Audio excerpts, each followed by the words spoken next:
افلا يتدبرون القرآن ام على قلوب اقفالها. هذا وصلی اللہ وسلم علی محمد. حضرت بڑی اہم باتیں آتی ہیں آپ کے سامنے. ایک قول چھوٹ گیا تھا پچھلے وقفے کا جو امام البانی رحمہ اللہ علیہ نے بات کہی تھی، وَيَا قَوْمِ مَا لِي أَدْعُوكُمْ إِلَى النَّجَاةِ وَتَدْعُونَنِي إِلَى النَّارِ. یہ آیت وہ پڑھتے تھے اور رویا کرتے تھے. وَيَبْكِي يَقْرَأُ وَيَبْكِي وَيَا قَوْمِ مَا لِي أَدْعُوكُمْ إِلَى النَّجَاةِ وَتَدْعُونَنِي إِلَى النَّارِ. اے میری قوم تجھے کیا ہو گیا ہے، میں تجھے اللہ کی مغفرت اور نجات کی طرف دعوت دیتا ہوں اور تم مجھے دعوت دیتے ہو إِلَى النَّارِ. وَيَا قَوْمِ مَا لِي أَدْعُوكُمْ إِلَى النَّجَاةِ وَتَدْعُونَنِي إِلَى النَّارِ.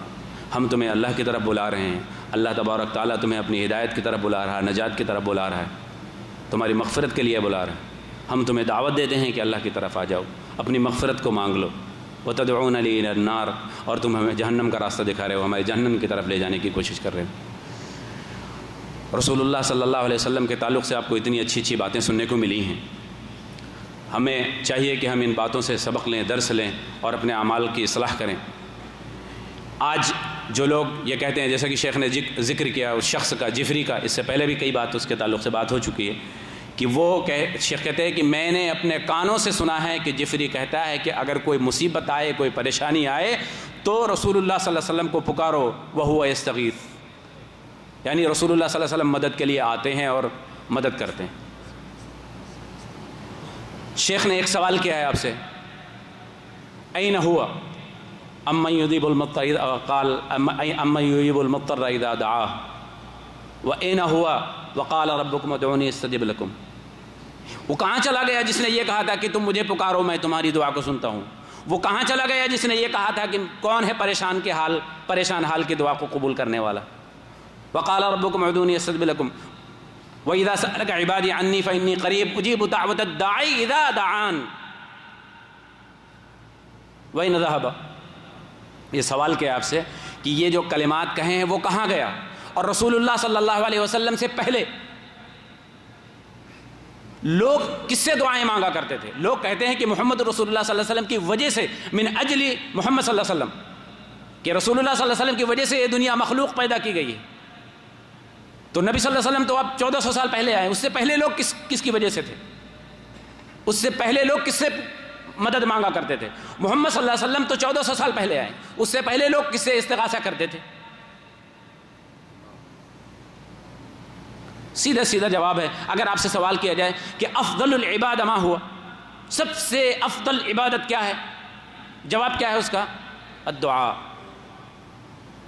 سب سے بہترین عبادت. اور ہم اپنی ہر نماز کی ہر رکعت میں یہ پڑھتے ہیں ایاک نعبد و ایاک نستعین.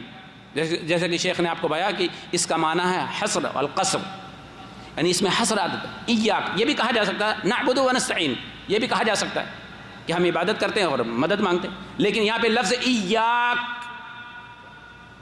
پہلے جملے میں بھی حصر ہے اور دوسرے جملے میں بھی حصر ہے.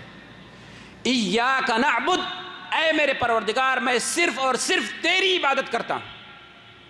وَإِيَّاكَ نَسْتَعِينُ، اور اے میرے اللہ، اے میرے رب، اے میرے معبود، ہم صرف اور صرف تجھی سے مدد مانگتے ہیں. پھر استغاثہ رسول اللہ صلی اللہ علیہ وسلم سے کیسا؟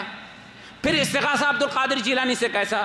پھر غیر اللہ کی تمام شخصیات سے استغاثہ کیسا؟ سوال کیسا ہوتا؟ اللہ تبارک تعالیٰ نے قرآن میں کہا ہے مجھ سے دعا مانگو میں دعا قبول کرتا ہوں. کیا ان مرنے والوں میں کسی نے یہ دعویٰ کیا ہے کہ میرے مرنے کے بعد مجھ سے مانگنا میں قبول کروں گا؟ ایک کی بھی بات بھیجو. خود رسول اللہ صلی اللہ علیہ وسلم کے بارے میں کہو کہ کیا انہوں نے ایسا کہا ہے؟ اللہ کہتا ہے قرآن میں وَقَالَ رَبُّكُمْ ادْعُونِي أَسْتَجِبْ لَكُمْ، مجھ سے دعا مانگو میں تمہاری دعا قبول کرتا ہوں. أَمَّن يُجِيبُ الْمُضْطَرَّ إِذَا دَعَاهُ، تمہاری پریشانی حالت میں تمہیں جب کوئی تکلیف پہنچی ہے، دکھ پہنچتا ہے، تو اس دکھ کو حل کرنے والا کون ہے؟ اللہ. وَإِذَا سَأَلَكَ عِبَادِي عَنِّي فَإِنِّي قَرِيبٌ، اے میرے محمد، اے میرے نبی، اگر تم سے یہ سوال کریں کہ میں کہاں ہوں تو ان سے کہو میں تو ان کے قریب ہوں. جو قریب ہے اس کو چھوڑ کر مردوں کے پاس چلے جاتے جو 1000 من مٹی کے نیچے دبے پڑے ہوئے. اللہ کو چھوڑ کر، اللہ قریب ہے، حی قیوم لا یموت، زندہ ہے، قائم ہے، جو کبھی نہیں مرنے والا، جس کو کبھی موت نہیں آنے والی. اس سے نہیں مانگتے اس سے جو خود مر گیا، 1000 من مٹی کے نیچے چلا گیا. اور مرنے میں بھی کیسا ہے؟ خود نہا نہیں سکتا، خود کفن نہیں پہن سکتا، خود چرپائی پہ اٹھ کے جا نہیں سکتا، اس کی ایک ایک جسم کی ہڈی کو، اس کے جسم کے گوشت پوشت کو دھونا ہمارا کام ہے، وہ ہمارا محتاج ہے۔ قبر میں خود نہیں چلا جاتا، قبر میں جانے میں بھی وہ ہمارا محتاج ہے۔ ابھی بھی بس نہیں ہوا کہ پٹرے اپنے ہاتھ سے ڈال لے، پٹروں کا بھی محتاج ہے کہ ہم پٹرے ڈالیں اس کے اوپر تب وہ بند ہو، ابھی بھی کام نہیں چلا اس کا، پھر بھی محتاج ہے کہ مٹی ہم ڈالیں، اور پھر بھی محتاج ہے کہ ہم اس کے لیے دعا کریں، جیسا کہ نبی صلی اللہ علیہ وسلم نے فرمایا ہے ادعوا لی اخیکم۔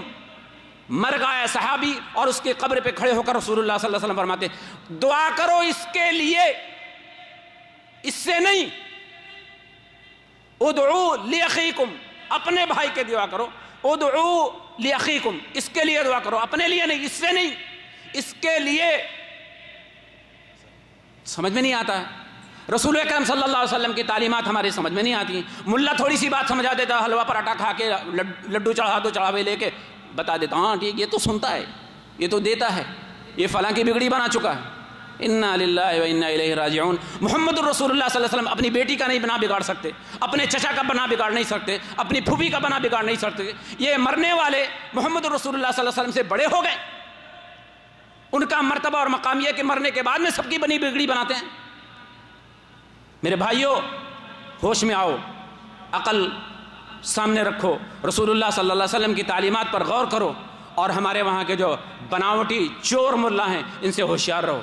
یہ کھانے پینے کے بڑے بڑے تگڑے تگڑے ڈنڈے لگا رکھے ہیں۔ اللہ تبارک تعالیٰ سے دعا ہے کہ اللہ تبارک تعالیٰ ہمیں علماء سو سے اور برے لوگوں سے محفوظ رکھے، اور امت مسلمہ کو عقیدہ توحید پر ایک ساتھ جمع کرنے کی توفیق عطا فرمائے، آمین۔ اعلان المحاضرة والسيديهات هذه تعلن عن المحاضرة اليوم، والسيديهات هذه تقول لهم انسخوا منها ويرسلوا إلى الهند ويوزعوها۔ السلام علیکم ورحمۃ اللہ وبرکاتہ۔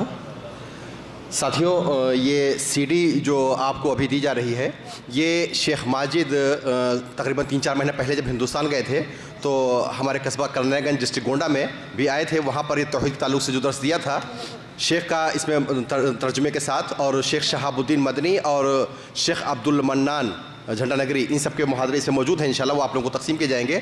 اس کے علاوہ آپ لوگوں کو یہ خبر دی جاتی ہے کہ انشاءاللہ آج عشاء کی نماز کے بعد اسی مسجد میں ایک درس کا اہتمام کیا گیا ہے، جو شیخ یاسر جابری حفظ اللہ خطاب کریں گے اللہ کا ڈر تقوی کے عنوان پر۔ تو آپ تمام حضرات سے درخواست ہے کہ آپ لوگ خود تشریف لائیں اور اپنے ساتھیوں کو بھی لے کر کے آئیں، اور شیخ کہہ رہے ہیں کہ آپ لوگ ایک کوشش یہ بھی کریں کہ جو سی ڈی آپ لوگوں کو دی جاتی ہے وہ کوشش کریں کہ اپنے بھائیوں تک بھی اگر نسخہ بنا کر کے ریکارڈ کر کے پہنچا دیں گے تو حق بات لوگوں تک پہنچے گی، اس کا انشاءاللہ آپ لوگوں کو بھی ملے گا۔ تو یہ سی ڈی بھی آپ لوگوں کو دی جاتی ہے۔ اس کے علاوہ شام کو انشاءاللہ عشاء کی نماز آپ لوگ یہیں پر پڑھیں اور ساتھیوں کو بھی خبر کریں، شیخ یاسر جابر حفظ اللہ کا درس یہاں پر انشاءاللہ آج ہوگا۔ جزاکم اللہ خیر۔